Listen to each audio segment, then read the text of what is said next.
கரூர் மாவட்டம் வேலுச்சாமிபுரத்தில் கடந்த செப்டம்பர் 27ஆம் தேதி தவேக தலைவர் விஜய் மேற்கொண்ட பரப்புரையில் ஏற்பட்ட கூட்ட நெரிசலில் சிக்கி 41 பேர் பலியாகினர்.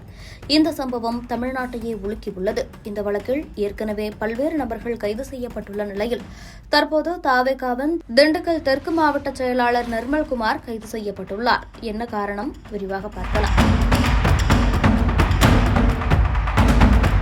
கூட்ட நெரிசலில் சிக்கி 41 பேர் உயிரிழந்த சம்பவத்தை தொடர்ந்து தவேக பொதுச் செயலாளர் ஆனந்த், இணை பொதுச் செயலாளர் சிடிஆர் நிர்மல்குமார், கரூர் மாவட்ட செயலாளர் மதியழகன் மற்றும் சேலம் கிழக்கு மாவட்ட செயலாளர் வெங்கடேசன் மீது 5 பிரிவுகளின் கீழ் ஜாமீனிலிருந்து வெளியே வர முடியாத பிரிவுகளின் கீழ் காவல்துறையினர் வழக்கு பதிவு செய்தனர்.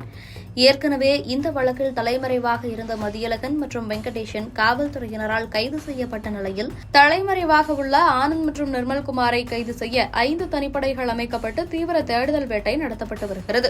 அத்தோடு அவர்கள் தாக்கல் செய்த முன்ஜாமீன் மனுக்கள் உயர்நீதிமன்றத்தில் தள்ளுபடி செய்யப்பட்டுள்ளன. அத்துடன் சென்னை உயர்நீதிமன்றம் உத்தரவின் பேரில் வடக்கு மண்டல ஐஜி அஸ்ரா கார்க் தலைமையில் சிறப்பு புலனாய்வு குழு அமைக்கப்பட்டு விசாரணை நடைபெற்று வருகிறது.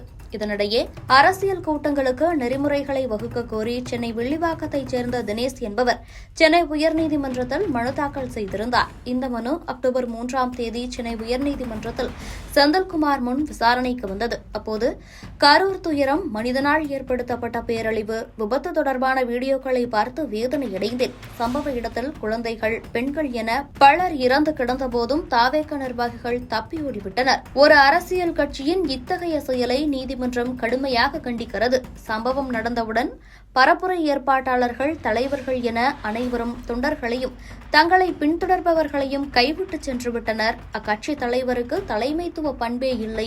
ஒரு அரசியல் கட்சியின் இத்தகைய செயலை நீதிமன்றம் கடுமையாக கண்டிக்கிறது. சம்பவத்திற்கான வருத்தம் கூட தெரிவிக்காததே கட்சி தலைவரின் மனநிலையை காட்டுகிறது என கடுமையாக சாடியிருந்தார். நீதிபதி கண்டனம் தெரிவித்ததை தொடர்ந்து அவர் குறித்து சமூக வலைதளங்களில் அவதூறான கருத்துக்கள் பரப்பப்பட்டு வந்தன. இந்த அவதூறுகளை பரப்பியவர்கள் மீது காவல்துறையினர் வழக்கு பதிவு செய்து வருகின்றனர். ஏற்கனவே தூத்துக்குடியைச் சேர்ந்த ஆண்டனி சகாயம் மைக்கேல் ராஜ், புதுக்கோட்டை மாவட்டத்தைச் சேர்ந்த கண்ணன், கிருஷ்ணகிரி மாவட்டத்தைச் சேர்ந்த டேவிட் மற்றும் ஈரோடு மாவட்டம் பெருந்துறையில் பணியாற்றும் சென்னையைச் சேர்ந்த சசிகுமார் ஆகியோர் கைது செய்யப்பட்டிருந்த நிலையில் நீதிபதி குறித்து சமூக வலைதளங்களில் அவதூறாக பதிவிட்டதாக கூறி திண்டுக்கல் தெற்கு மாவட்ட தவேக செயலாளர் எம் நிர்மல்குமார் என்பவரை சானார்பட்டி காவல்துறையினர் கைது செய்து விசாரணை நடத்தி வருகின்றனர். இந்த கைது சம்பவம் தவேகவினர் மத்தியில் பரபரப்பை ஏற்படுத்தியுள்ளது. இதனிடையே கரூர் கூட்ட நெரிசலில் சிக்கி 41 பேர் உயிரிழந்த சம்பவம் தொடர்பாக தமிழக வெற்றிக் கழகம், சம்பவத்தில் உயிரிழந்த சிறுவனின் தந்தை தாக்கல் செய்த மனு, தமிழக அரசின் மனு ஆகியவை மீதான உத்தரவை உச்சநீதிமன்றம் நாளை அக்டோபர் 13ஆம் தேதி பிறப்பிக்கும் என எதிர்பார்க்கப்படுகிறது.